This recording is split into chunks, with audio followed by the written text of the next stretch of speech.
It's the beat freak.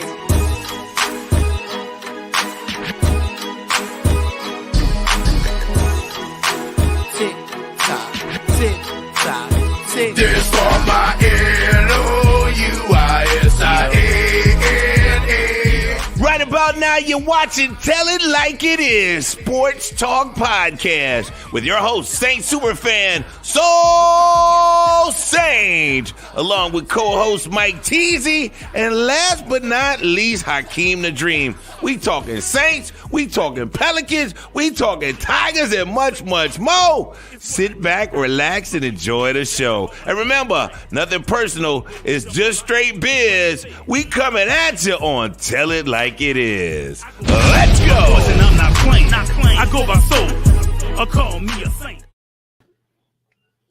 Welcome to another edition of Tell It Like It Is Sports Talk Podcast, where we don't sugarcoat shiznit, just real talk from real people.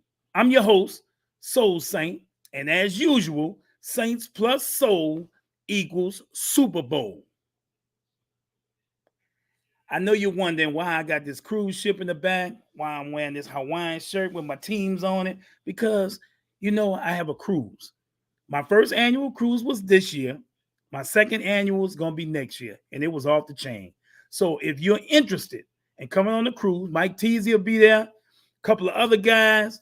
Hey, it's going to be awesome. So I just want to tell y'all about that's why I got the setup, because I'm thinking about that cruise. You know what I'm saying? So without any further ado, let me introduce my partners in crime. First of all, you know him, the man, my boy, Mike Teasy. What's up, Mike? Greetings, everybody. I'm not at home today. I'm in my office. I see. I like that hat. Thank you. Throwback. There's an old classic, New Orleans Hornets, established in 2002.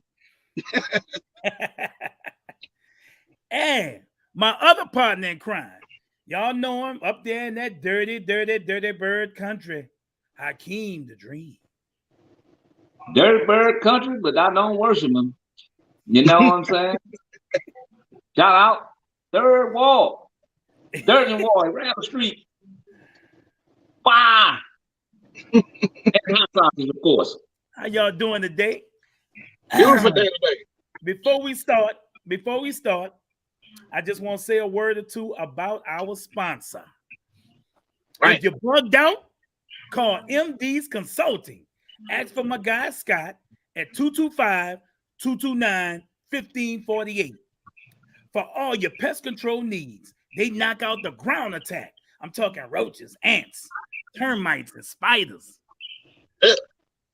And the air attack, bees, wasps, and flying cockroaches. And even the bigger pests like rats, squirrels, possums, and snakes. And when you call, make sure you tell them Soul, Mike, or Hakeem sent you from Tell It Like It Is and get a special discount.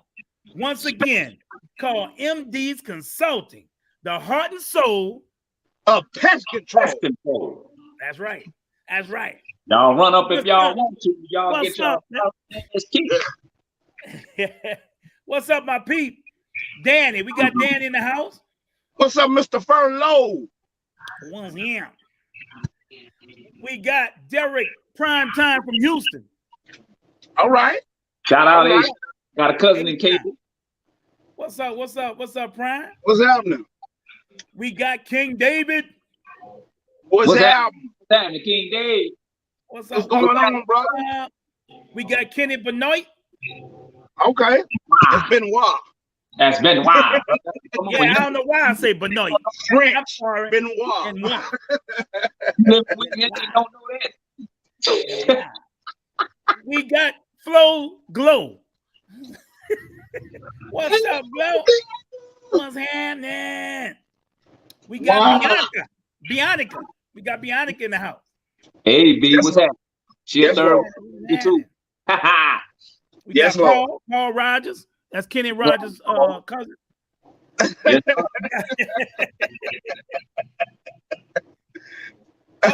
Glow, you like the hat and the shirt? Yeah, that's thank you. Oh, Thank you. Lord. Thank you. That's all he needed to hear. That's all he needed to hear. All right, Ken. We got Ray Sean. Ray Sean Anders. What's up, brother? Who that to you? Who that? We got our guy from Australia. OG. That's the OG. Sick bed. Wait a minute. Wait. Hold up, y'all. In the down under. What's wrong, Steve? Sick bed. What's Oh happening? no. That COVID, man. Look, Oh no. I pray you okay, brother. Yeah, we praying for you, bro. I talked to him. Hope you all right. I'm praying for you, brother. You know, Steve is an But we still glad you tuning in, man. Even though you in your bed sick, man. That's a true OG right there. Yes, man. Sir. Always, man. Steve. Look, we know you gonna watch the show now, Bon. You ain't going nowhere. I'm trying to have a good show for you. It's cold down there where he at, below the equator in Australia. It's summer up here. Danny got diagnosed with COVID. And he trying, man. I'm praying for you too, Mr. Furlow. Praying for you, bro. Bug ain't nothing to play with, man. Sure ain't, bro. MJ in the house. That's my boy. There you go. That's a talented dude, right there. Bro. That's a talented dude, right, man. That is a talented dude right there. Hey, King, Okay. I'm sorry. We're gonna pray for your 1-year-old. I got my 1-year-old in the hospital. Oh man, I'm praying for you, kid. That we praying for you, brother. Yes, we praying for you, baby. Yeah. Get that fever down. Fight it, baby. Yes, sir. Don't give up. Sit in the bathtub if you have to. That's right. Let's jump right into it. Let's do it. Let's do it. Let's talk about camp is here. That's right. But Michael Thomas, now that we answered the question, remember we asked last week, we said, is Michael Thomas going to be ready for training camp? Well, here's your answer. Michael Thomas and Marcus Davenport are put on the PUP, physically unable to perform list. Should we be concerned? No. Should we be concerned? No. And my reasoning for that is that we kind of probably have to kind of save them from themselves. I think they want to get out there, but by them coming off major injuries, major surgeries, you know what I'm saying? If you go ahead and let them go out there and bang with the rest of the dude, they might get hurt again. I want to see them week 1. If they're on the PUP week 1, I got a problem.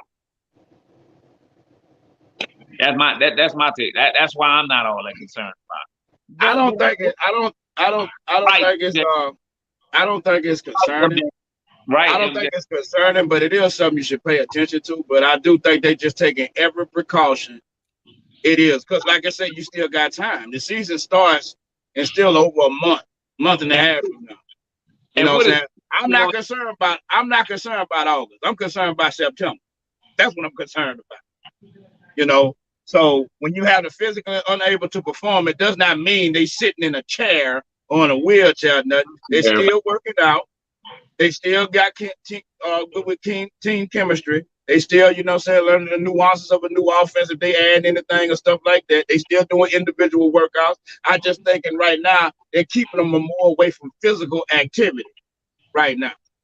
But I did see video. Michael has been putting up video showing that, hey, I'm running now. I'm cutting and stuff like that, you know, and stuff like that. But they're still just taking precautions with it. As far as Davenport, I still think it's the same thing. You know, being that he got a finger amputated, they're just taking precautions and stuff like that and say, hey, you know, just taking our time with them. They'll be fine. Like I say, the thing you should be worried about and concerned about in September. Now, they on a pup list in September. Yeah, I'm like, uh-oh. you know. Yeah. But I'm not. I think they'll be ready to go. Guess what? I'm concerned. The reason why I'm concerned is because this is not Drew Brees. Okay, Michael Thomas has chemistry with Drew Brees. He doesn't have chemistry yet with Winston. Okay, and that's what training camp is for them to build that chemistry. And he hasn't been practicing with him. Winston's been in Miami practicing with Olave, been practicing with Juice, and he's been getting that rhythm down. Okay, we keep saying, oh, as long as he's ready for September. But guess what?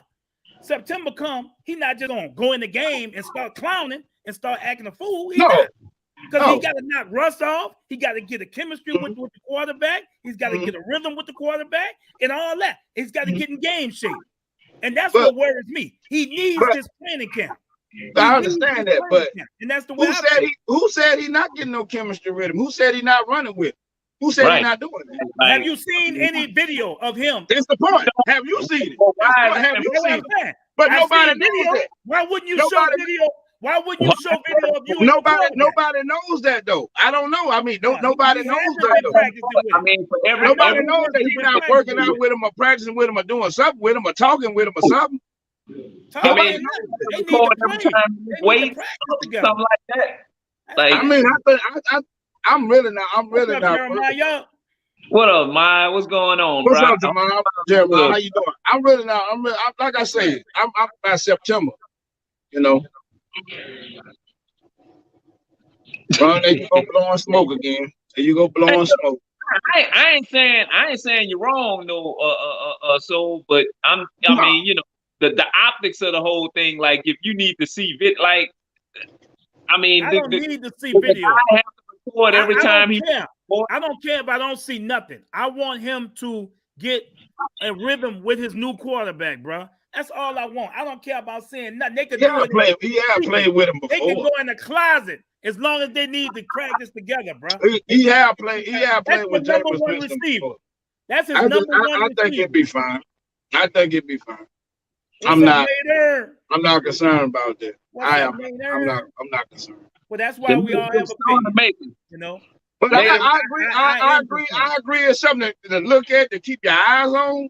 But like I said, when it get like close to that time, maybe like in the middle of August, you know, because they only playing 3 preseason games now, right? Just 3, right? It's only 3 preseason games now, right? Just 3. Right. 1 home game. Okay. Now let me ask you this: do you want to see him playing 1 preseason game? Yeah, I would like to. Okay. I would like to see him in that home game for the crowd and for the people in New Orleans. I would love him to play that 3rd game, maybe a quarter. That's it. Okay. You know what I'm saying? But I really want to see him. They might cut it short. The third preseason game, they might treat like the 4th preseason game. Let me ask both of y'all this. Games instead of 4 now. So let me ask you, because they added an extra game. Right. They added an extra game, so they say we're cutting the preseason game. But what I can't understand is you still got a roster size of 53. If you added an extra game, why you can't increase the roster size at least by 3 or 4 more players added? Exactly. Why you can't do that? I say 7, make it 60. You know what I'm saying? 60. Why you can't do that? Add number 53 or whatever it is. Right. Just do oddball number like that. You know what I'm saying? They added like players that you can now have on your practice squad. You know what I'm saying? But why you can't just increase the roster size? And the NFL has enough money for this. I mean, it's 9. Yeah, they can do it. Of course they can. Before the season starts, I read somewhere that each owner has a check written to them personally. You're right, Nader. He is. You're right, Nader. He is. He a character, and not in a good way. Mm-hmm. Yep. I mean, I don't get it. As far as Marcus Davenport is concerned, I don't know what's wrong. I haven't heard anything leading up to this. I don't know If he's Well, got the players, they're not built like the guys in the 80s and the 90s. We got Ronnie Lott that got his pinky amputated in a game and only missed 2 plays. Right. if that happened to a player today, He he's out said, for the cut season. it off, missed 2 plays, went back in there. Right. And In then the game. another game. And It's then crazy, another game. it's crazy, but that's fact. It's crazy, but that's fact. That's But, right. He was on 2 plays. That's it. I don't want Marcus Davenport. I don't want Marcus Davenport getting hurt at all. Because in my humble opinion, you know what I'm saying? This is just my opinion. I think he's probably our most talented defender. You know what I'm saying? And that's not Defensive lineman? That's So not he the most talented defensive lineman or overall talented defender? to me, he is the person on the defense that can probably make the most immediate impact. I like Chauncey Gardner-Johnson. Oh, I ain't mad at that either. You know what I'm saying? That guy, man. See, because Marcus Davenport not that vocal. He a lunch bell dude. Wide. You know, but Chauncey is a guy, energizer, bring the ruckus, and I would love to see definitely how him, Tyrann Mathieu, and some guys bring the noise. So Sir. I would love for him to bring Quan back though. Because Quan like that too. Man. That was Quan a like question, that too. Hakeem, that was a question you asked. Who gonna make an impact? I say Juice. Oh, okay, on the offensive side. Okay, yeah. He definitely gonna. I tell you what, so you got a point because he definitely gonna make them guys raise their intensity. Because Juice gonna bring it. Juice gonna bring it. Yeah, I agree. I agree with that. Especially them young guys, he definitely gonna have an impact on them. Oh yeah. And you talking about safety blanket? Even if Mike Thomas doesn't come, you move him into that number 1 spot. He's been that guy before. You know what I'm saying? Yes, he has. You talking about a guy that has what 600-700 career catches? Yeah. 600-700 career catches? 600. Yeah, you know what I'm saying? A couple of Pro Bowls. Yeah. Like that's one of the big yes. I mean 5 and 2 All-Pro. Hall of Fame stat. You know what I'm saying? Like Juice is gonna play a big role, bro. A big role, man. I know James glad. We ain't gonna look like we looked last year in the passing game. Let's just say that, bro. Let's just say that. We gonna be a threat. Let me ask y'all a question. Okay. David Robin, what's up, my brother? David Robin on the show. What's happening? You say Lattimore. You say Lattimore gonna make an impact. I do. I do. Because I thought he had a really, really good elite season last year. He took the challenge of taking on the number 1s, and he did an outstanding job last year. He did an outstanding job. They put a lot on his plate this year, though, Mike Teasy. Do you see all the receivers that he gonna have to go? You might be right, David, and that's why I'm concerned. And you might be right, David. You know, you might be right. You say you need MT. MT brings a physically imposing dominance, but they want to see if he's still like he was in his past, like he was like 2 years ago. Is he still that same guy that, you know, but it's an excitement feature about him too, because he never played. Well, you know, I'm not going to be too disrespectful to Breeze, but he didn't play with a guy that can stretch the field like that. You want to see, like, you know, what can he do? Can he add a new addition to his route running? Can he actually stretch the field, you know, when he got a guy that can actually throw the ball for 50 yards and just standing in one spot? You know? I'm not going to get into a Breeze debate, but no, it's not a Breeze debate. They had a highlight. We just know what he could do and what he couldn't do.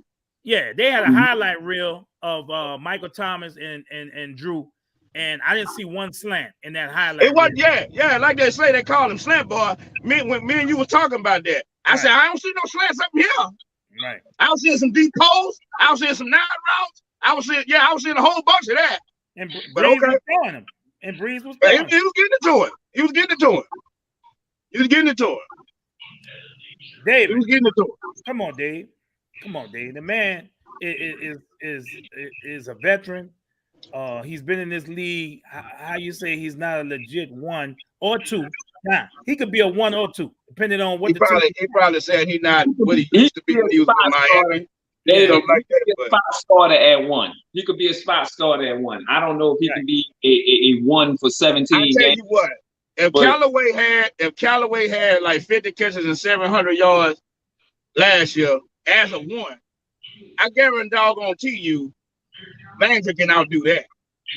Manager can outdo that at the 1 position. Yeah, he's better than Callaway. You know what I'm saying? And like I said, I think he still can be a number 1. I'm not saying he can be an elite number 1, but he can still be respectful number 1 because his route run. He has awesome route running ability. He creates separation, even though he's not a speedster. But the man catches everything. I look. Kind of remind you of Eric Martin, don't it? Kind of remind you of old Eric Martin.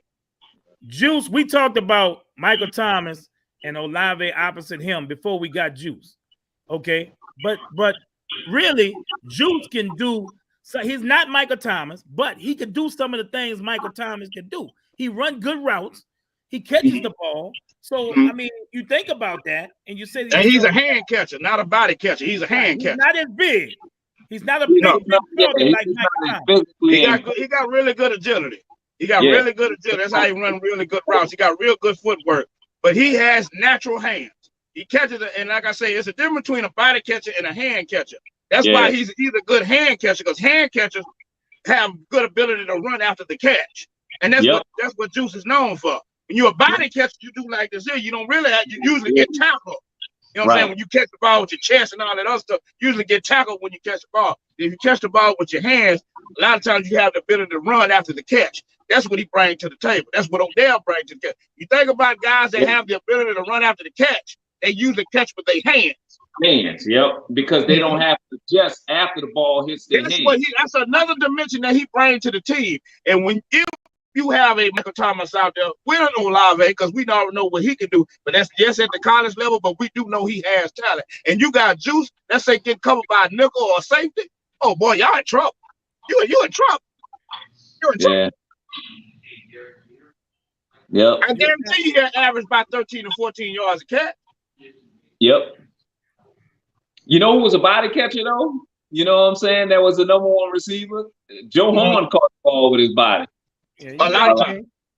Yeah, Joe Horn caught the ball with a body. You know what I'm saying? Marcus Colston was like a body catcher.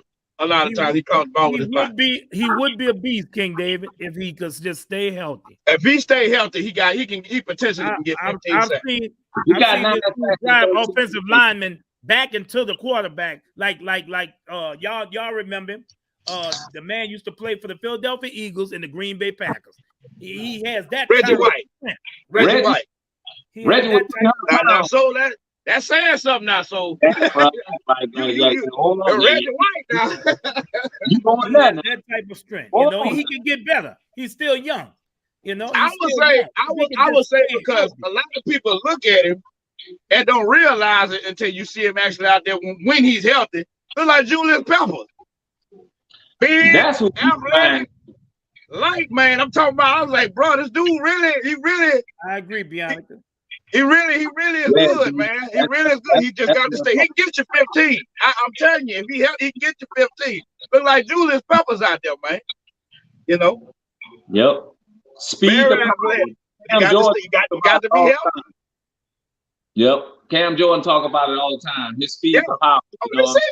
Like that speed around the edge. He even developed some pass rush moves and stuff like that. And he got power. Like Soul just said, he will push your lineman right into your quarterback. He will do it. He will. Yeah. He got power. Yeah. He can collapse a pocket for real from the edge. Yeah, he can.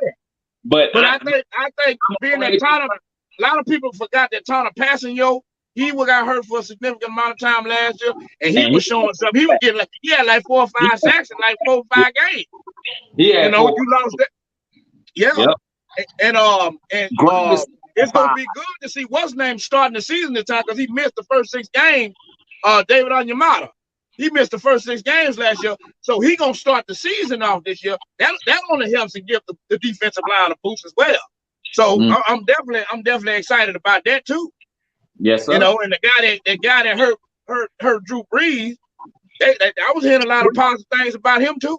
Straight. You know? Yeah. D-line is deep, man. That's why last week I said the Saints. Cortavius Street. I feel like they're ready. You know, with no injuries, if they can get through training camp with no injuries and things, I think the Saints will be okay. You know, I really want Michael Thomas. Yes. I want him in. I agree with David Robert. You got to have Michael Thomas. Everybody know the defense gonna be a real problem for a lot of offense. That defense gonna be a problem. But there's a lot of question marks about that offense because you don't know about the Alvin Kamara situation, and you don't know about is Michael Thomas gonna be back ready to go. You know what I'm saying? And that's the thing about the offense. You know, and Rashawn, by having Michael Thomas and Juice, you open up a lot of avenues for Olave. Absolutely. Olave will be free to roam and make big catches. Yes, just like he was at Ohio State. Yes. He is going to take the top completely off that son of a And bitch. I love to see the Packers when they're gonna have Deontay Harris in there along with them. That's gonna be hard to deal with. And plus, you got a quarterback that can get it out there. He can get it out there now. He can get it out there. Mike, some way, somehow, though, I got to get 25 runs in there. I would love to mix it up. I would love to see him have 45 to 4,800 passing yards. But you know what? If he has Saul Munoz, I agree with that 1,000,000% right there. I agree. That's one of my officials. I agree with that 100%. What you just put right there, because it's definitely a lot that's been talked about by Peyton Turner. You know, but the thing is, you gotta stay healthy. He got talent, he got potential too, and he's a big boy. We got to see it. We already glow. Oh, the crowd gonna be going crazy when Big Mike, Big Flex will come out there. When Big Flex come out there, Big Flex. But so I understand, man. It is concerning because I know he hungry, want to get out there, man. Old Mike, man. You know, and I just think they're taking their precautions. But let me ask y'all this: who do you think made that decision to put him on the pup list? Do you think it was Michael Thomas to say, "Hey, I'm not ready," or do you think it was the organization, Dennis Allen, say, "I think I'm gonna give you a little time"? The team 100% because they fully understand his importance to the offense. Okay. And like I said, I ain't got to see him. I ain't got to see him catch a ball in a preseason game. You know what I'm saying? Long as he there, September 11th, up the street over here. All I'm worried about. He gonna get his rhythm in practice. Be realistic, Ron Sherfel. Be realistic now, Ron Sherbert. Be realistic now. You coming up with the more crazy you know, that's what Russo, Mad Dog Russo stats now. Be realistic now. Yeah. You know that's Ron. Did you speaking of Mad Dog, Mike, did you see the show the other day where they said he named the top 5 college football teams? When he put Notre Dame at number 1, I said, get him off the show. Right. Get him off the show. Get him off the show. Get him off. You gonna put Michigan up there? People ain't talked about Michigan in 20 years. Get him off the show, man. People ain't talked about Michigan since they ain't talked about Michigan since Desmond Howard and Charles Woodson. Get him off the show, man. Get him off the show. This dude had Alabama third, and Lord knows I hate them elephants more. I say get him off the show, man. You don't know what the heck he talking about. And I agree with Molly Curran. You gonna show actual statistics of black and white teams back in 1910 and 20. I said, man, get him off the show, man. You don't know what you're talking about. Even innovative back then. We wasn't even allowed to play football back then. What is that, man? Like, come on, bro. See, people like him, that it's hard to watch sports talk television. That's exactly what I said, Mr. Munoz. Bayless and I'm concerned about the season, not the preseason. That's right. I want him out there when it counts. That's right. I want him out there when it counts. Now, I know Soul might hold his breath when he get tackled the first time. Soul might hold his breath. But Soul see it pop up, Soul like, all right, let's go. Them gloves gonna be. He gonna be. Hey, he gonna swallow. He gonna try to swallow all that water right there behind him too. Yeah. But I am keeping my eyes, because like I say, we want MT back. At least he there. But man, I hope Roger Goodell don't hurt us, man, with Alvin Kamara, man. Because That's who you need. That's the thing. I wish you tell us that's now. who you need. So we'll know. That's the transmission. That's the transmission to your offense right there. That's the transmission. That will make it go. Yeah, that's what you need. Right. You know. Yeah, that's the main piece. That's what you need. If you ask right now who's more important right now to that offense, because Michael Thomas or Alvin Kamara, it's 41, bro. That is not a hard discussion. That is not a hard discussion. Because you got Olave, you got Callaway, you got Deontay Harris, and you got Juice. You know what I'm saying? But at the running back position, we don't know who the heck we got behind Alvin Kamara. We don't know who's gonna be the number 2 back. We don't know. No, we say Mark Ingram. We see what Tony Jones can do after Latavius Murray got left. We saw what he knew.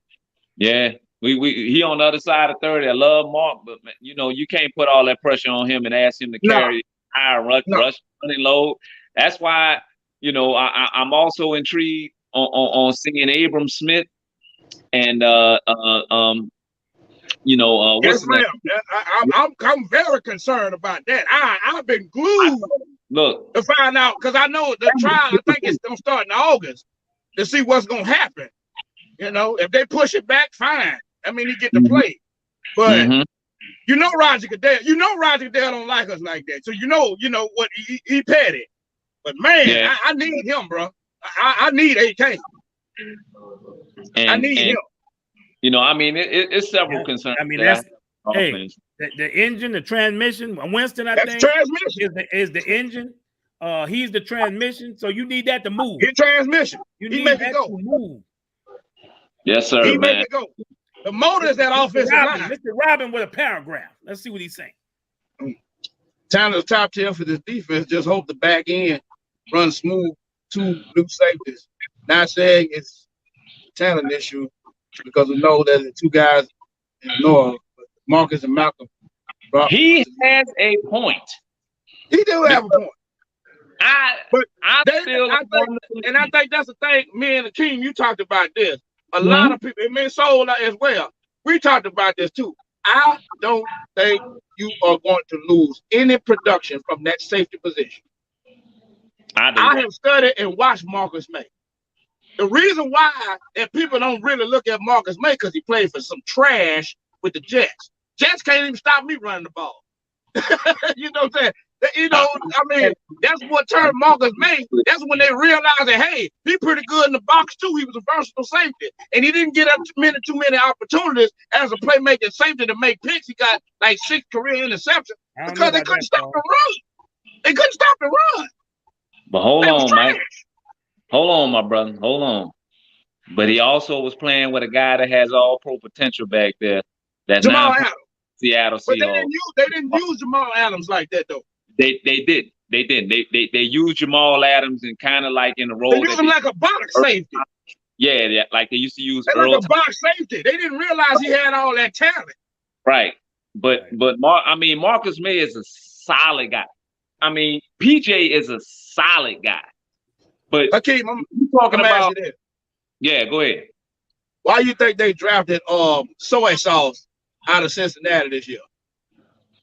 Because that boy is 6'2". He's 192 pounds. He ran a 4.3 40. And now match it is. Hold on. Who was that number 1 corner when Jamal Adams and Marcus May was there? Oh, you talking about it with the Jets? Uh-huh. At the time that they were playing? Uh-huh. The number 1 corner with the Jets. Hold on. They haven't had one since Darrell Reeves. He's been out of the league for over 4 years now. Yeah. Darrell Island Reeves. I could not name nobody. So and that's the problem. They couldn't stop the run for nothing. And like I said, come on, man. They even have a legit pass run. Trash. But just imagine Marcus May with the talent that he got around him now. Hold on, Big Mike. Only gonna get better with Tyrann Mathieu. Only gonna get better. I agree. I think he's solid.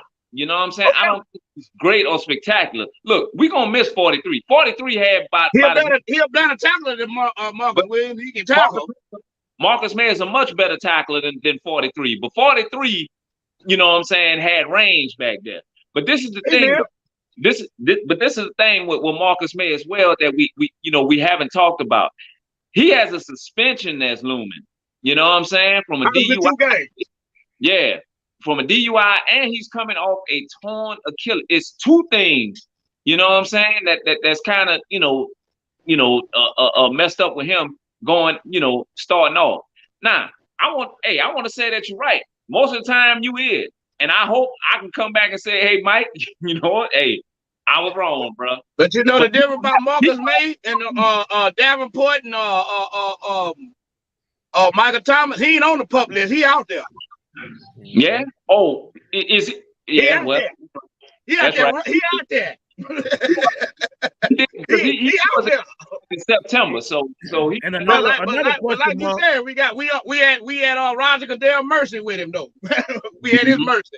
What they want to do. Another question is Taysom Hill. Is he gonna be ready for training camp? Because I would love. That's why he had that Liz train. I want to see him. Yeah, he had that. But they don't talk too much about it.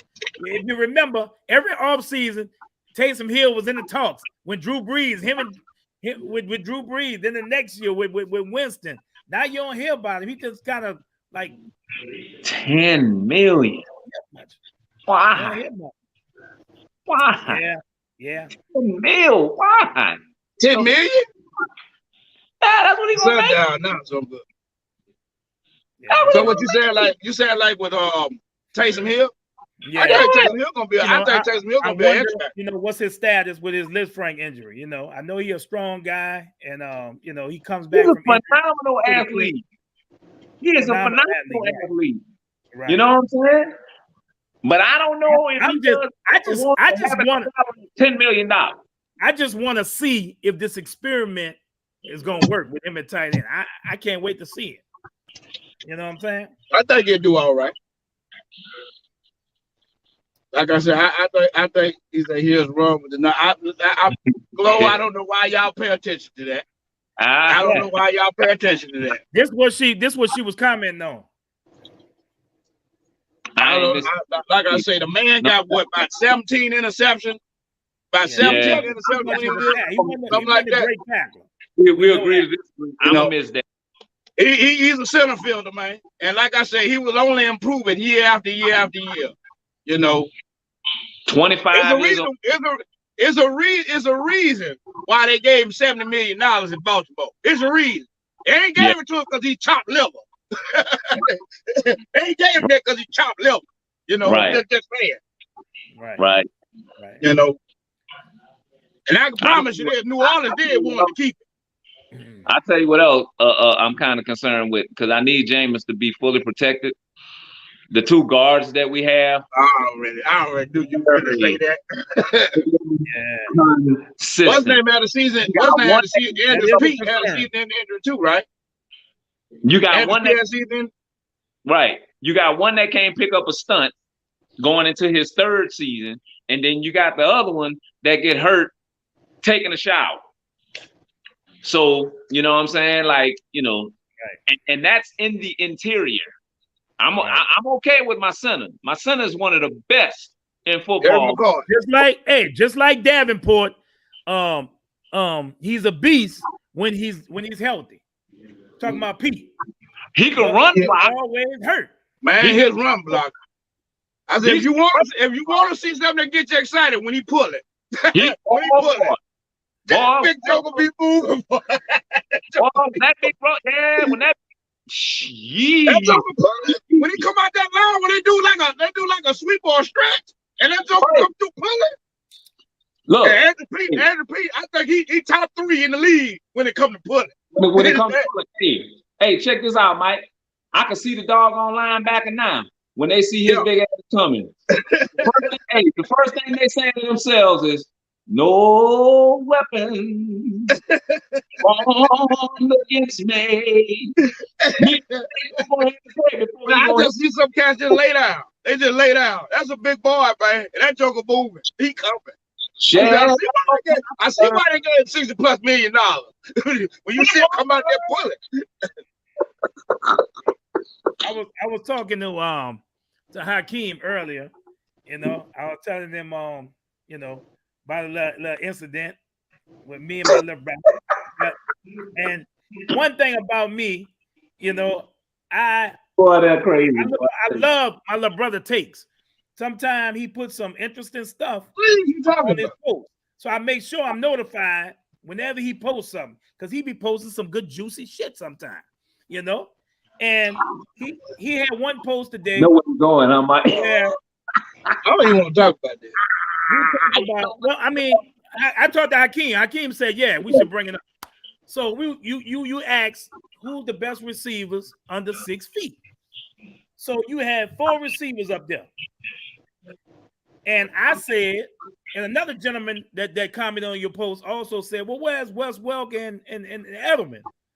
And I said, Edelman. Welker, and you said trash. And, Trash. Right? You said trash. So you know, I just wanted everybody to But comment. since you brought that up, since you want to take it there on the show, since you brought it up, caught me all off guard and everything and whatnot. Who the 4 wide receivers I had up there? Let's remind the audience of that. Steve Logic. Go ahead. Uh-huh. All right. Smith from Carolina. Steve Smith. Continue. Antonio Brown. That's right.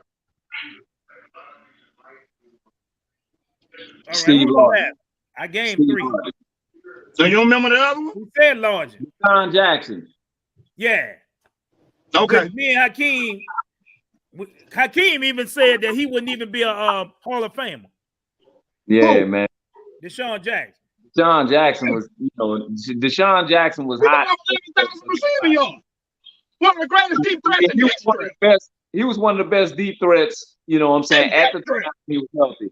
But I mean, he has taken You a complete. gonna be a Hall of Famer? Who that? Deshaun Jackson? He got 10,000 yards receiving. You saying Wes Welker gonna be a Hall of Famer? Yes, I do. He got 10,000 yards receiving. I do. Who? I do. Deshaun Jackson? You know why? You know why? Let me tell you why. Deshaun Jackson got like 10,000. He got like 11. Why? Can I tell you why he gonna be a Hall of Famer? Go ahead, man. For one reason, he played with Tom Brady and he got Super Bowl wins. Let me tell you another player that don't have the numbers, but he got that Hall of Fame jacket because of who he played with, and that's Lynn Swann. He under 6 feet too. That's a different era, bro. He under 6 feet too. Oh man, here we go with errors. The John Starworth and Lynn Swann, the league was a run. That was a running league. Drew Pearson ain't had 10,000 yards receiving. With the Dallas Cowboys, Drew Pearson ain't had one. Look how long it took him to get I'm just saying. I'm saying all that to say this, bro. Wes Welker, I think, will have that yellow jacket, and I think that because, like I said, he won Super Bowls, bro, and he has a lot of records. He has so many records for catching. I see one record. 100 yard, 5 straight seasons, 100-yard catch. I see one record. How you not make that man a Hall of Famer, bro? I see one record. One record they got him on. He tied with a couple by 2 or 3 other receivers with the longest catch in NFL history, 99 yards. He got a 99-yard. That's all I seen the record that he had. Okay, but Mike, I'm about to go over the record. He almost. I ain't gonna say he probably got team records, but he ain't got NFL records. He got team records. Probably not NFL records. First of all, he's a 7-time Pro Bowl. 7 times. So he's garbage. You trash when you're a Pro Bowl. That position. I'm just figured it. I didn't say the man trash, but he ain't better than the 4 I got up. He ain't better than the 4 I got up there. Go ahead. Let me read this. He's a 7-time Pro Bowler. 2 times he was the NFL receiving yards leader in 2014 and 17. 2 times he was the NFL reception leader. 2014, 2015. Now, how a man with them type of stats and everything, how you say he's trash? He led the league. I'm speaking for him. I'm saying he ain't better. I'm saying he ain't better than the 4 I got up there. He ain't better than them 4. That's what I said. And I'm sticking to that. He ain't better than Steve Logic. He ain't better than Steve Smith. He ain't better than Deshaun Jackson. And he ain't better than, He ain't better now. Now. That's a debate too. That's up for discussion Small too. guys, like Then you the said. flow I got up there, he ain't better now. Steve Largent was in a different era. Yep, but he had 800 back. catches and 13,000 yards and 100 You talking about touchdowns era? too. He was back there. He played with That proves my point. He had over 800 catches, 13,000 yards and 100 touchdowns. Lynn Swan was still playing when he was in there. Different era. And he had 800 catches, 13,000 yards and 100 touchdowns. And he played in the rushing era. You just proved my point. Thank you. Thank you. When Wes Welker played in the passing era, and they even got over 50 touchdowns. Thank you. Appreciate you. Thank you. But you know what? He made an impact on the game in many ways. He almost like I ain't gonna say he invented the slot receiver position, but he kind of like was like the epitome of evolutionized. He's one of the greatest slot receivers in the history of the NFL. You know what I'm saying? But I give him that. you know what? There was a lot of guys who did it kind of before him and did it while they were playing in his era. Like I look at Brandon Stokely. Okay, Brandon Stokely, when Brandon Stokely was with the Colts, he kind of played a similar role too. And then he also went to the Denver Broncos, just like Wes Welker did, and played with the A's. And you always I got some more slot receivers a lot of people forgot about. Wes Welker. He's the one you compare him to. The guy that played for Dallas, the white guy. I got another one for you. A small white receivers going across the middle, catching everything. The man was filled. The man was filled. I ain't saying he wasn't good. The man was filled. He was good. Get some 3-yard pass. He was good. But the guy that remind me of Wes Welker played for the Raiders, Hunter Renfrow. You watched him? Right. Great. That's what I'm saying. Remind me of Wes Welker. There's one man, Wes Welker. You know what I'm saying? But who gonna be the greatest slot receiver in the history is that ball for the Rams. That was gonna be the greatest slot receiver ever. He had to be something. The greatest slot receiver play for the Rams, right there. The Rams got the greatest slot receiver ever, right now. That's hey, can't nobody cover that son. You can't cover him with the Ran rap. Slot receiver, Cooper Kupp. Ran rap. You can put the best corner out there. He will get off a jam and he will get to the spot. He's a slot technician. Cooper Kupp. He is incredible. Cooper Kupp is incredible. You remember Lavernius Coles? I ain't even got no word. word. Lavernius Coles? You remember Santana Moss? Remember Danny Amendola? Well, I can keep going, God dog it. You remember them? Yeah. How about that boy used to play with the Jets with Keyshawn Johnson in the Jets? Your numbers don't lie. Those are impressive numbers. So, I mean that is what it. Now I think Wes Welker probably would have played longer if he didn't get his head bashed in so many times. Oh, yeah, he took a lot of hits. He did. That's part of the penalty. That's part of the penalty when you go through that middle. That's part of that. And you don't get your bail wrong. In 2018, he led the league in touchdowns. Yay. Congratulations. And he only got 50 for his career. Congratulations. Yay. He didn't play long as he should have, Mike. Yay. Because of the concussions, like they said. Like we just talked about. He ain't Steve Smith. Like we just talked about. He ain't large. Yeah, it's a shame that Steve Smith didn't get the Super Bowl. 14,000 yards for his career. He made it to the Super Bowl, but never got a Super Bowl ring. It's a team thing. Smitty was he can't throw the ball to himself. It's a team thing. Yep. I'll never forget what he did to homie Roman. I mean, Roman Harper, yeah. He manhandled it. I'm like, what the hell? Don't bring it up because Roman Harper come on the show. I'm sure Roman probably have a good time with it too, though, man. I mean, but I distinctly remember that doggone altercation right there, bro. That was like, wow. He wasn't no sucker. He wasn't no sucker. I think Roman Harper hit him late. Yeah. And then he grabbed Roman by the face mask. Yeah, bro. I was like, Roman down on his knees. Roman on his knees. You know what wide receiver I liked, the man, and I don't know what happened to him. I forgot wide receiver that I liked, and he was really good in college, and he came to the NFL, and he wasn't really all that. Do you remember Peter Warrick from Florida State? Warrick. I see him all the time up here. His son play high school. Man, that dude was special, bro. But just didn't have the break. I mean, he just didn't have the break. I mean, he was incredible with the football in his hand. Like he could change direction, but he just didn't have the straight line speed. And Steve Smith was a problem for everybody, Mr. Gerald Brown. Yes, he was. The man got over 14,000 receiving yards. but That was a problem for everybody. he killed the Saints every time he played. That's because he played us twice a year, and he hated us. Sean Payton. He used to talk to Sean Payton every time he caught the damn ball. He used to talk shit to Sean Payton. I remember that. You know what I'm saying? Smitty was a problem, bro. You know, strong, small, and he had no weakness in it. He was a good blocker. You know what I'm saying? Like, you know, everything. Yeah, man. I remember when Steve Smith last game when he got hurt. You know, he said he put the cleats up. I remember that. You know, go out like that is tough. You know, he had a major injury. You know. But yeah, you know, so like I said, just tell it like it is. We you know, we debate and you know, we argue, you know, but hey, we love each other, man. Absolutely. No, we don't. Absolutely. Okay, well we don't. That's another debate. See? No, we don't. Yeah, we don't love each other all the time. Shit. I can't stand them. I don't like them.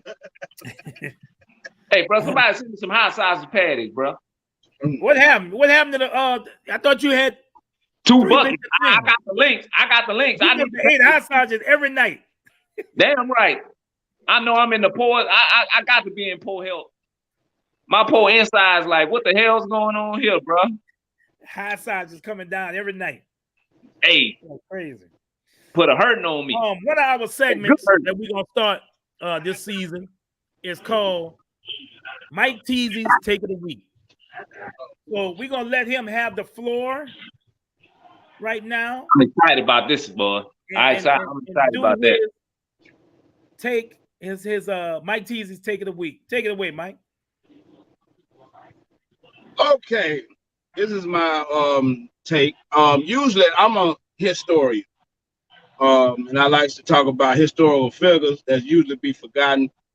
You got a lot of youth in today's game that don't remember these guys, that don't know nothing about these guys. And usually what I do is bring perspective to their careers, you know what I'm saying, what they brought to the game and a lot of that stuff, what they've done. And the guy that I had brought highlight to, I'm going to do it this week, my take was about the greatness of Eric Dickerson. And if you're a friend of my page, I post a lot of, that's what they were talking about with the receivers. I always post a lot of trivia questions on sports, and that's what I do because I'm a historian. I love the game of football. Before I was a fan of anything, I love it, and I always go back and just show that. But the story of Eric Dickerson intrigued me. It's one of Soul Saints. It's one of Soul Saints' favorite players. And he said definitely his favorite running back. I can hear him in the background. And I wrote a short assessment about Eric Dickerson. If you got any questions after I read my basically my documentary about Eric Dickerson, feel free to comment. But I'm just showing you that how great this man was. At 6'3", 220 pounds, out of Sealy, Texas, and played college football for the Southern Methodist University Mustangs. He was drafted in the first round as the number 2 overall pick in the 1983 NFL draft by the Los Angeles Rams. He came in with very high expectations after a stellar career for the Mustangs, and he did not disappoint. Leading the league in rushing as a rookie, he led the league in rushing, and also setting the rookie rushing record with an astonishing 1,808 yards. That still has not been broken today. And the record that he broke was the 1981 NFL number 1 overall pick, NFL draft pick by the New Orleans Saints, George Rogers. He broke his record. Yep. For the Saints, he broke his record. Preach. Which George Rogers had an astonishing 1,671 yards. He broke it by nearly 200 yards. That's how cold Eric Dickerson was his rookie year. That's my and boy. For his second year, Eric Dickerson's second year, He has the next record where he rushed for more yards in a single season than any running back in the history of the league, 2,105. And the closest guy to ever come close to him was that 2012 Adrian Peterson, who had 2,097 yards rushing that year. He missed it by 9 yards. Yep.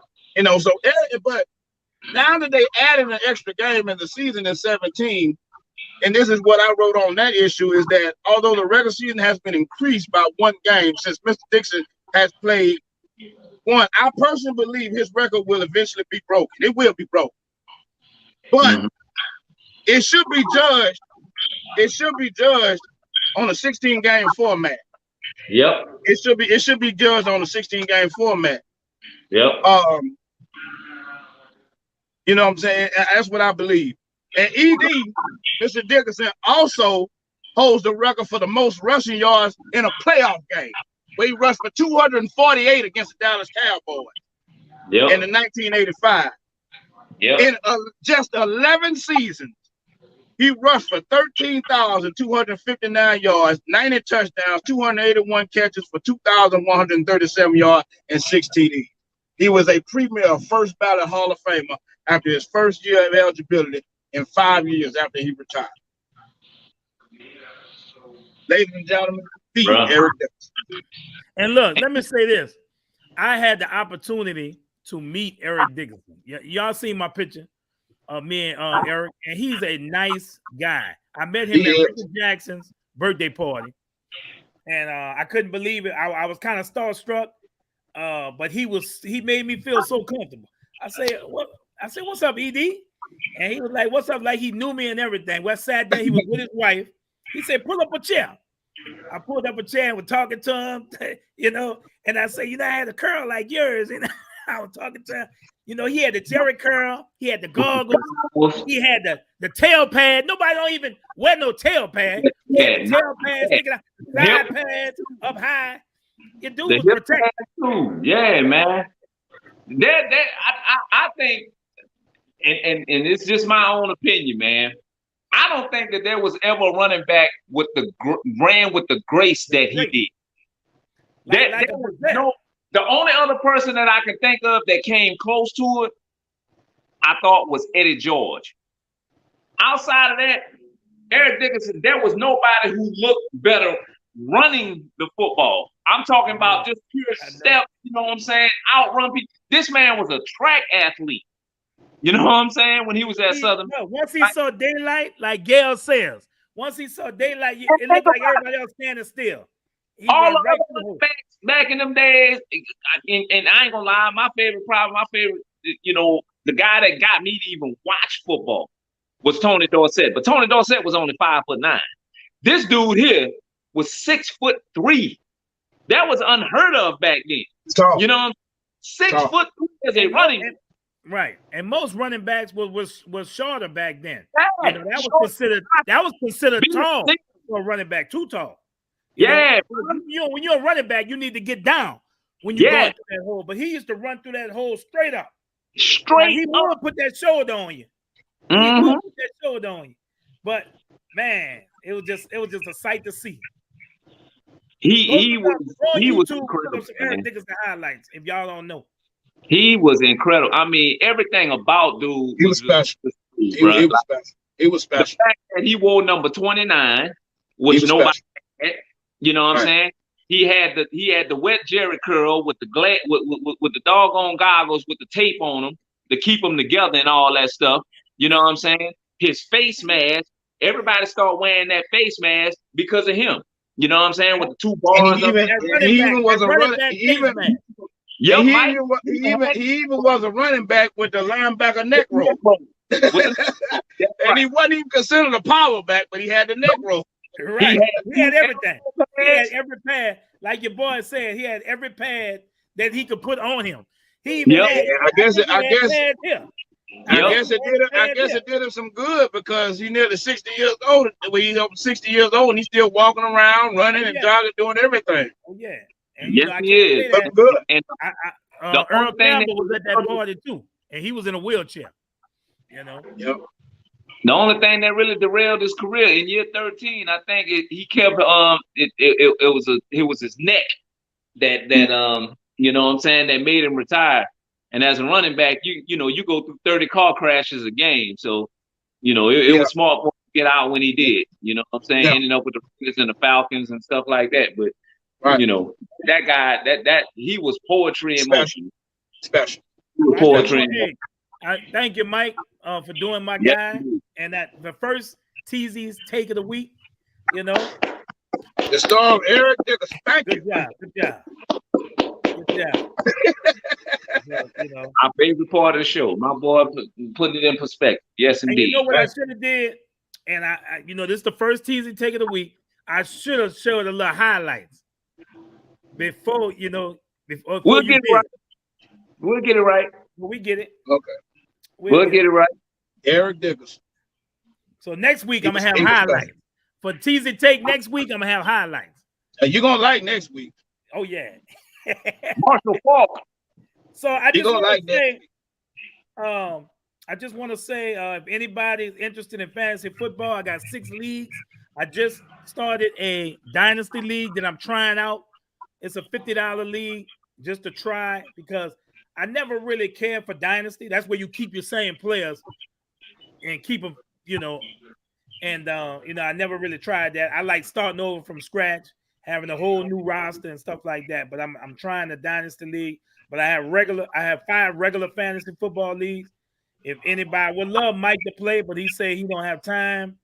Hakeem, you know, if you wanted to play, I mean, it's pretty simple. You know, you can go to YouTube, and if you don't know how to play, and there's a whole bunch of videos to explain it to you, and then I can explain it to you too. But my fantasy football,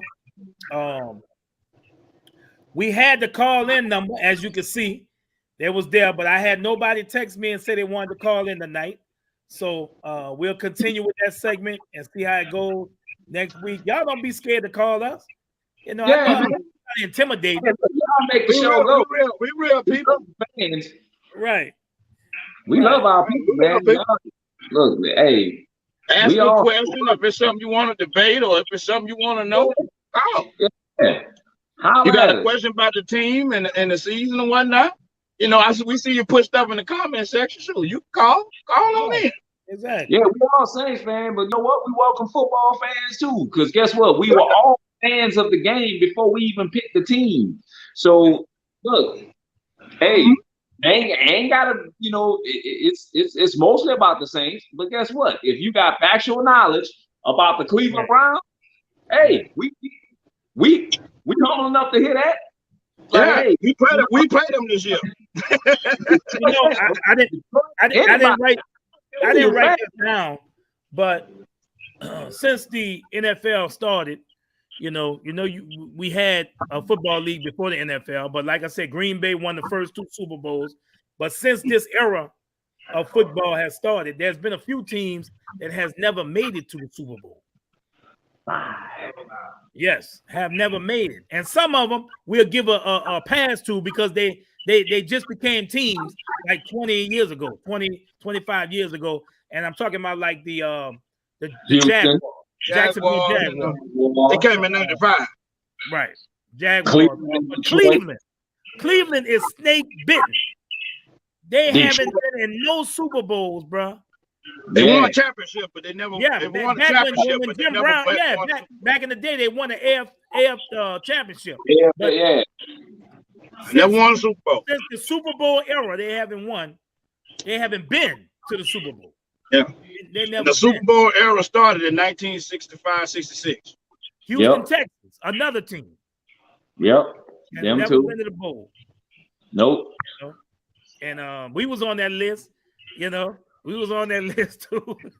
Yep. It took a while. We was 2009? on the list where it said we never won a playoff game.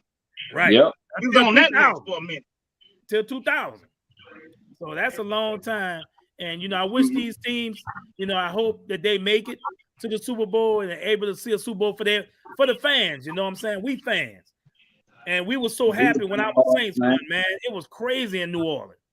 People were blowing their horn. I remember when I went outside that dome when we beat Minnesota, and everybody was just running in the streets. The whole city was happy. I mean, I had never saw nothing like that. You know, so I know Cleveland want to see that. Houston want to see that. Who else we got? The Jaguars want to see it. Detroit. Oh my God, Detroit. Oh, snake bitten. Them in Cleveland, especially because they've been here a long time. Who has the? Let me ask you a question. Who has the worst? Who has the worst overall winning percentage record in the NFL? The worst. The worst winning percentage. The worst winning percentage in the NFL. Of all the current teams, I'm gonna say Cleveland. All teams. Oh, Cleveland look like they've been in the doghouse for a long time. You'll be amazed. It's the Bucks. Tampa Bay. Oh wow. The Bucks. Oh yeah. You know what? I can see they that. started. They suck. Yeah, they They started 2-14 for about 7 straight years or something like that. The Bucks. They suck. And you would think that the Saints would be close because we didn't have a winning season. We didn't have a. We went 8-8 in '79. Yep. All before that, we had losing seasons. Yep. 8-8 and '79, and then crazy You thing had like over a decade number losing season. In '79, we went 8-8, and the following year we went 1-50. They won like 2. Yeah, they won like 1 or 2 games. Yeah, I remember. Yeah, that's how they got the number 1 overall pick in '81. Right. They were terrible, man. Yeah, we was terrible. You know, but also talk about this. So, who ranked in the top 10 in the past 25 years in wins with 251? The top 10 teams, or you who ranked in the top 10 in the past 25 years? Who ranked in the top 10 in wins? Us, huh? That's right. That's right. Have been just since what, 1997? 25 years? Yeah, the Saints average 10 wins a year since 1997. Wow. And that's what we used to now. I know. See all that bag over the head talk? All that stuff. The days of the bags is over. Yeah, all that stuff. Ain't none of that no more. Oh no. That's why I ain't no reason to win now. Bullshit. You know what I'm saying? Oh, y'all gonna go back to bags. Y'all don't even remember the last time we had bags over our damn. Yeah, Mike. They talk about Dennis Allen, talking about, oh, he just won 8 games when he was. What was Dennis Allen playing with? What did he have? Nothing. Trash. People can't remember the quarterback he had with. He didn't have a defense. He had nothing. Nothing. They were starting from scratch. He basically set the foundation for Callahan, and he basically set the foundation for Callahan and old Chucky. When they got all them picks and all that other stuff, and they had money. They just ain't had no players. They got the picks and the players. He basically set the foundation there because they suck every year. And you know what? I'm gonna be honest with you. You know, before Belichick went to his dynasty and started winning, he played in Chicago. In Cleveland. Yeah. And guess what? He was just like our coach. Yeah. You know. So Dennis Allen, Dennis Allen might be one of the winners. The man got a second chance. The man actually got a roster that he can win with. Like I said, there's a lot of young talent on here. I know Drew Brees is gone. You know, I know Sean Payton is gone. And Lord knows Sean Payton is a brilliant coach, a great offensive mind. But a lot of times I believe that Sean Payton, especially early in his tenure as a New Orleans Saints coach, he did invest a lot of money more in the offense than the defense. That's why I do believe Drew Brees is supposed to have more than 1 ring. Where Drew Brees in the top 10 and even in top 5 in offense, but the defense always let us down because they can't get a stop. They couldn't stop a cold. One of the you know what I'm saying? So I watched the Saints lose some heartbreakers. But I'll tell you what, the one that still beats me to the core to this day with that damn that playoff game that we lost in San Francisco in 2012. Oh, man. My God.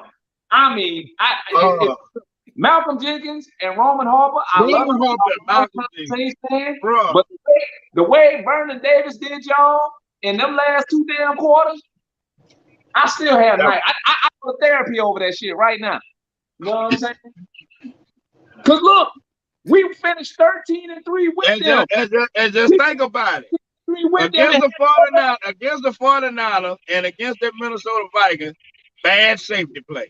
Oh, bad safety play. Bruh.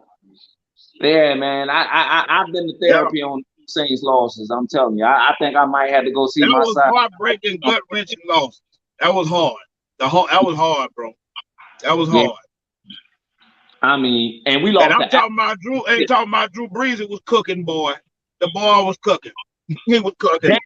Darren Sproles played the best game of his NFL career. He had 15 catches that game. 15 out of the backfield. You know what I'm saying? And 2 touchdowns. Oh, I think it was 2 touchdowns or 1 touchdown. They couldn't stop it. They couldn't stop it. And Jimmy Graham had a pretty good game that game. Graham had a great game. He had a great. They were killing him with Pierre Thomas with that screen game too. Oh my God, doing good. They were doing good, but you got to stop somebody, man. Right. I do believe Drew Brees should have had at least about 2 or 3 Super Bowls. Should have had about 3. Hey, let me tell y'all something. Y'all remember that game when we had to go to Chicago with Reggie Bush? He caught that 2006. That wheel route. NFC Championship game. Yeah, and we would have won that game. Reggie danced on him, man, and made Lance Briggs them mad, bro. Right. Look, he turned around. He turned around with Urlacher, bro. And then did the walking out on him. Yeah.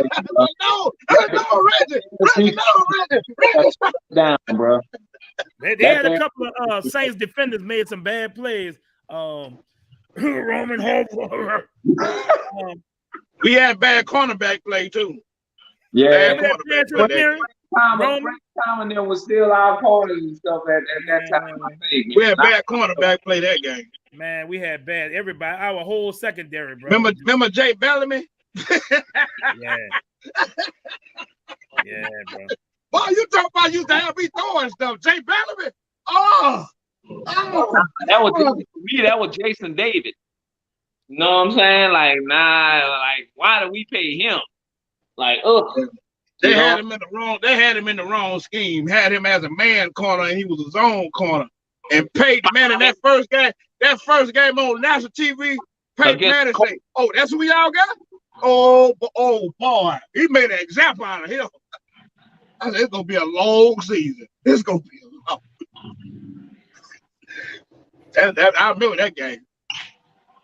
It's gonna be a long season. And we thought we had something. We got Mike McKenzie. We thought we had something. Ashley Ambrose and Mike McKenzie. You know what I'm saying? They had their time.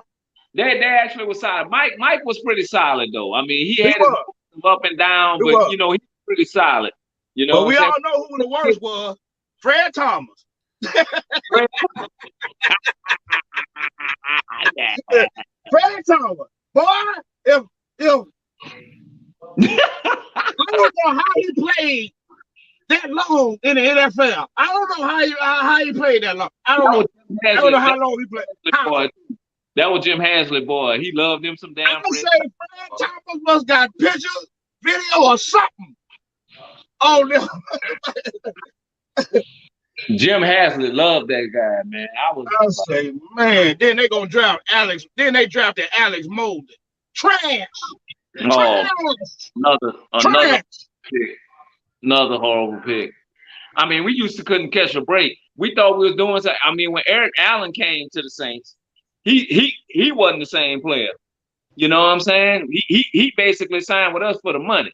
You know what I'm saying? But when he got with us, he couldn't cover when he got with us, man. We just couldn't catch a break back in them days. Nope. We couldn't. Nope. But in 2006, we had to play with linebackers like Scott Fujita and Mark Scott Shanley and Mark Semino. Yep. That's when it turned around, man. Scott Shanley can't cover me. He couldn't cover me. Right. Scott Fujita. Every third down, I said, why he in the game? Why he in the game? Every time I said, why? They're not running the ball. Why? And they go right at him. I said, "Oh, Lord." And there's a lot of people that were Saints fans, like my Uncle Boy. That what they called him, Boy, since he was little. And my Uncle Boy, he was a season ticket holder when the Dome first opened up in 1975. 75, 76. That's I right. think the 76 season was the first season. So, he died in 1999. Okay. Yep. Before they won their first playoff Never game. got them to win their first playoff game. Never got to see it. Remember, and they set, and the NFL set us up. Yeah, we played them back to back. Remember? Yeah. The final game of the season. But a lot of people don't know the Saints was in the NFC West division. A lot of people don't remember that we was in the NFC West division. And we played against the 49ers. The Rams. Right. It was the 49ers, the Rams, and the Falcons. NFC West. That is a crazy division. How you got Atlanta way on the East and they was in the NFC West? Right. NFC West. Right. Yeah. That was crazy, bro. It was crazy. Damn, 49ers. And we played them back to back. The first wild card game of that year, we played against the Rams. Back to back. Yeah. And we beat them. We started off hot too. The game. We started off hot. And you and think about team fumbled that ball. Yeah. You think about the team that was always our Achilles heel when we was in NFC West. The San Francisco 49ers was oh my God. I used to be sick. We be starting out hot. 14-3. We 14-3. 21-7. Oh, you know how happy I was when I found out they wasn't in our division no more. Man, Joe Montana used to look at Jerry Rice and the boys like, y'all ready to play now? Even back then, this is how we used to be hurt. I love our fan base, but I'm gonna tell you, we do have a bunch of bandwagoners because before the Saints got good, pretty much all of Louisiana was either a Cowboy fan or they was a 49er fan. And the reason for that was the Saints games were blacked out and they always had the Cowboys and the 49ers on TV. That's right. Because I got family members that live in St. Rose that are 49er fans. They are 49er. They're root for the Saints. I got a lot of Cowboy fans in my family, 49er fans. Pittsburgh Steelers fans. Pittsburgh Steelers fans. Yeah. Yep. All my family or Cowboy fans. All my family closer to now they done converted over to Saints fan. I talked about that in the live I had the other day that soul called by shit, man. My family same road. They 49er fans to this day. Yes, indeed. Yep. When I was a little boy, I remember, I used to ask my daddy, I said, why they don't never show the Saints highlights? And when Howard Cosell used to do Monday Night Football, he used to show the highlights. Yeah. And they'll only show a lot of teams they did not show. And the Saints, they would not, even if they won, they would not show the Saints highlights. And and one of my favorite Sunday shows was NFL Primetime. I used to love it. With Chris Berman and Tom Jackson. Yeah. He could go all the way. Yeah, man. Yeah, I love Chris Berman, man. Yeah. I'm a big fan of Chris Berman. Remember, he used to go whoop, whoop, whoop, whoop, whoop, whoop. Yeah. Chris Berman, a GOAT, man. He one of the GOATs, man. Yes, indeed, bro. Yeah. And they wasn't the Bengals, they were the Bungles. Yep. The Bungles, the same. But you know who Chris Berman's favorite team was? No, Miss Lucille. I said started in the Dome. In 76. Yeah, I know when they started 75, as a team. 76 season, yeah. I was talking about my Uncle Boy. He had season tickets in the Dome. They played 8 years. They played their first 8 years in Tulane Stadium. Right. Yep. 1967 all the way to 75. They played Tulane Stadium. Yep. Sure did. Then they finally had the Dome completed. Man, we had a great show, man. I really enjoyed, just reminiscing. Sometimes we could do that, just reminisce about our Saints, man. We love them. And I can't wait for next week. Our next show is next week. Training camp gonna be in full effect. And we coming back at you every week. And we appreciate our sponsors. Absolutely. You know, my boy Scott. Yes, sir. MD's Crazy, Consultant. bro. That's a crazy joker. Is a Man, crazy. that shit was crazy, bro. Fun, Yeah. man. Full of energy. Fun, bro. All right, Glow. All right, I'm glad you enjoyed it. Glow. You too, Miss Glow. That face glowing. Look at that face glowing. It's glowing. I see it glow. All right. Yes, All right, indeed. fellas. Hey, we always tell everybody, bro, it's nothing personal, just straight biz. See you next time on Hell, Tell it like it is. Is. I still ain't got Louisiana Die Hard on there, but we're going to go out with something. Let's see what yes, we do. indeed. I hope they spread down Charity Hospital. It still smell like